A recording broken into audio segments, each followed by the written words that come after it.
Hello again, everybody, and thank you for joining me again today.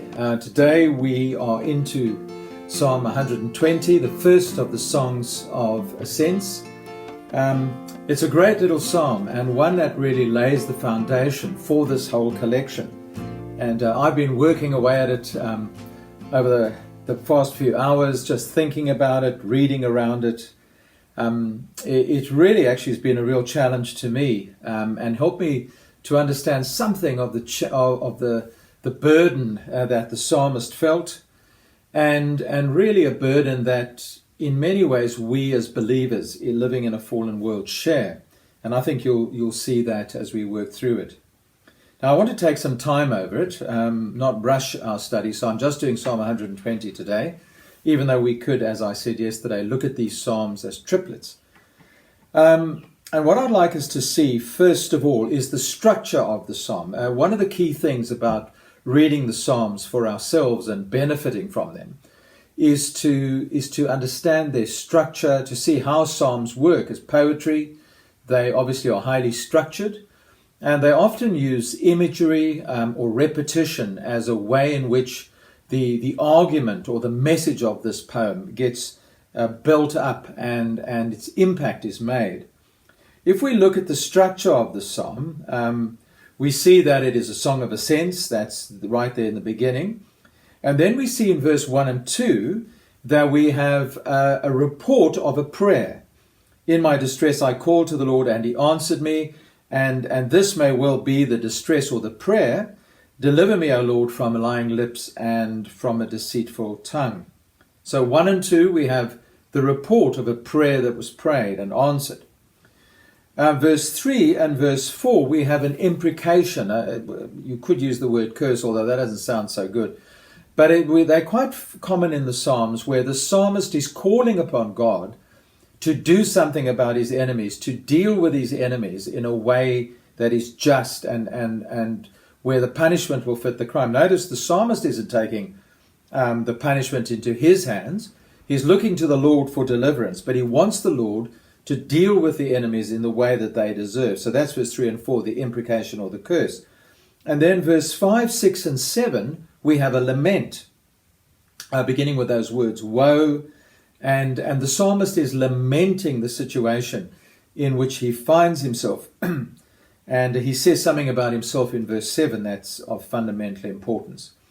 The other thing to notice, apart from the structure of the psalm, so it falls into these three parts, verse 1 and 2, verse 3 and 4, verse 5, 6 and 7. The other thing to notice is that apart from the structure of the psalm, we've got this repetition of an idea, a key idea that is not only fundamental to Psalm 120, but to the whole collection. So we need to keep our eyes open for the word and the idea that I'm going to speak about in a moment. Now, in verse 7, the psalmist speaks about, I am for peace. He describes himself as someone who is for peace. He lives amongst those, verse 6, who hate peace, and who, verse 7, are for war when he speaks of peace. The word peace here is the word shalom. It's the word that is associated with wholeness, with right relationship with God, right relationship with one another, right relationship with the world in which we live. It's what God created human beings to enjoy in the garden. Shalom, peace, blessing, rest, all of those words are closely connected. And often in the Psalms, the lack of shalom or the lack of peace is a relational thing. And it's often seen in terms of enemies or opponents. And that's where in verse 2 and in verse 3, this idea of the deceitful tongue comes into play. So just listen to some other Psalms. Psalm 27 verse 3. So I'll give you a minute just to turn to that. Psalm 27 verse 3. I suppose you could always pause watching and find the psalm and then and continue your watching. Psalm 27 verse 3. Speaking about war and enemies, social strife, here is a psalm of David where he's surrounded by adversaries and evildoers. And in verse 3 says, though an army encamp against me, my heart shall not fear. Though war arise against me, yet I will be confident. So war here is a metaphor for opposition and social strife. It doesn't have to be literal war. He doesn't have to be a general in the army here. It could just be the war or the opposition of his enemies. Psalm 28 verse 3. So just over the page for me in my Bible, Psalm 28 verse 3. Again, David, do not drag me off with the wicked, with the workers of evil, who speak peace with their neighbors, but while their hearts are full of evil, or evil is in their hearts. You see that? There's this idea of peace and words connected. So these wicked people speak peace, they say one thing, but in their hearts, their intention, their purpose is quite different. And often their words are weapons. All sweetness and light on the outside, but inside and behind the back, words that are destructive and that break down. Psalm 35, verse 19 and 20. Psalm 35, verse 19 and 20. Let not those who rejoice over me, who are wrongfully my foes, again David, let not those who wink the eye and who hate me without cause, let not those have basically victory. Rejoice over me. That's what he's saying in verse 19. So let not those rejoice over me who are wrongfully my foes, who wink with the eye, who hate me without cause, for they do not speak peace, but against those who are quiet in the land, and they devise words of deceit. You see again, it's social disruption, social strife, words that break down and destroy. I mean, we're living in a time in our own day when there's a huge amount of social upheaval and social strife, and lots of issues are on the table around words that are destructive and behavior that is destructive in terms of relationships. And here is the psalmist speaking about that kind of social strife as the lack of peace. And it's often linked with words. Words are the weapons of war, long before weapons are. Words can be destructive and they can break down and hurt and destroy people. So the psalmist is for peace. He's for shalom. He longs for shalom. And in many ways, this begins the pilgrimage. Because as I said yesterday, all of this idea of pilgrimage is towards where the Lord dwells. And the Lord, of course, is the giver of shalom, the giver of peace, ultimately in the new creation, when everything will be put right and every tear wiped away.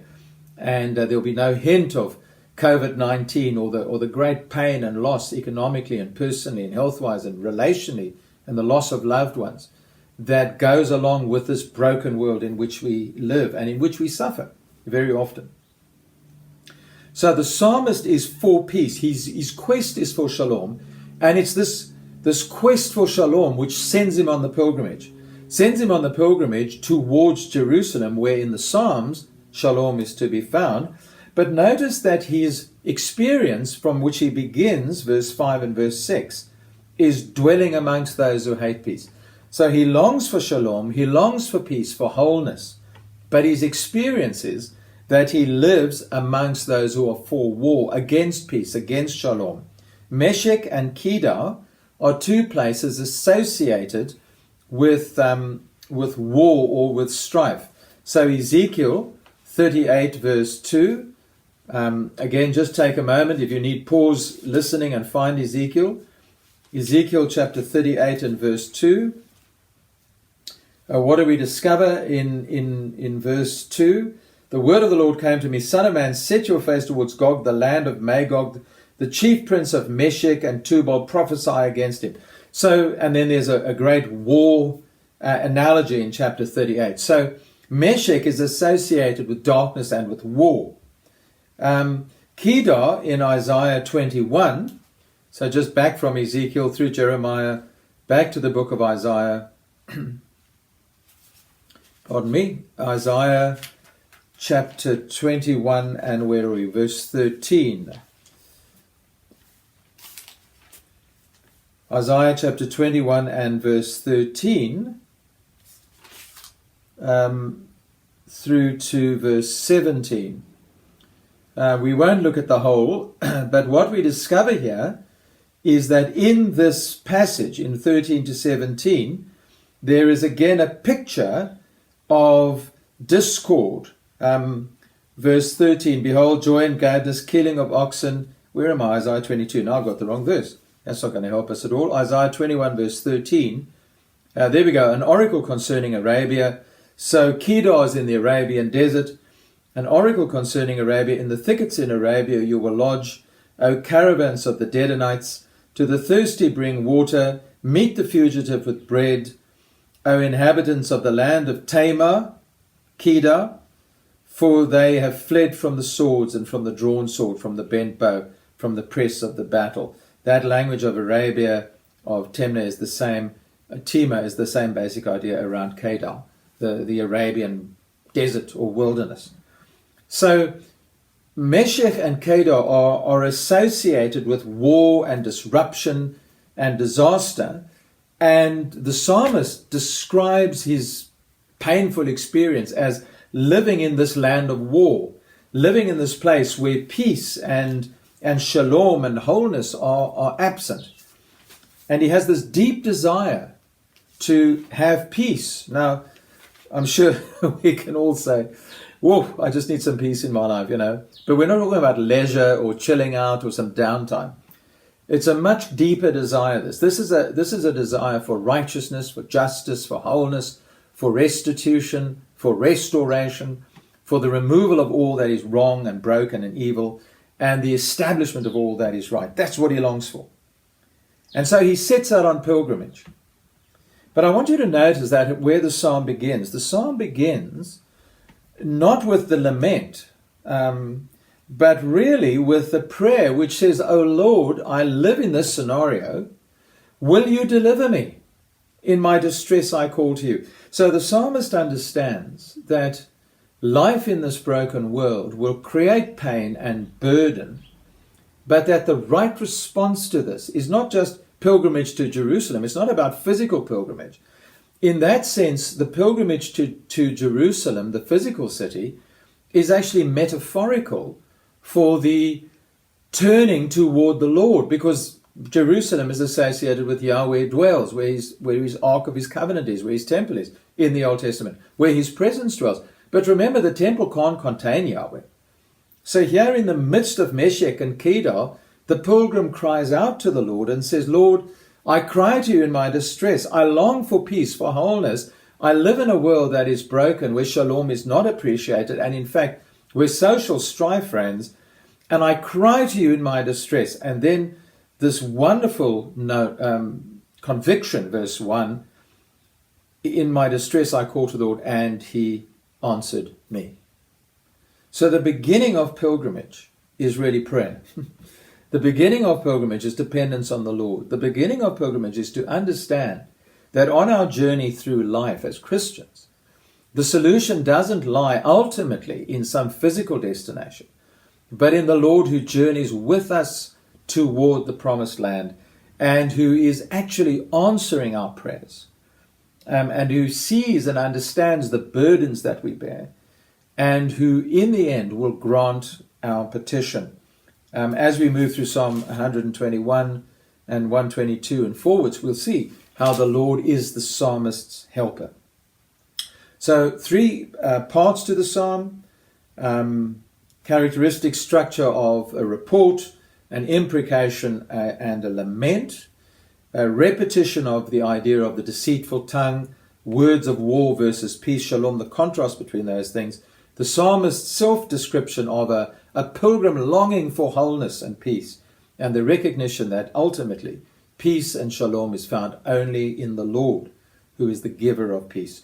Matthew 11, Jesus, come to me, you who burdened and are heavy laden, I will give you rest.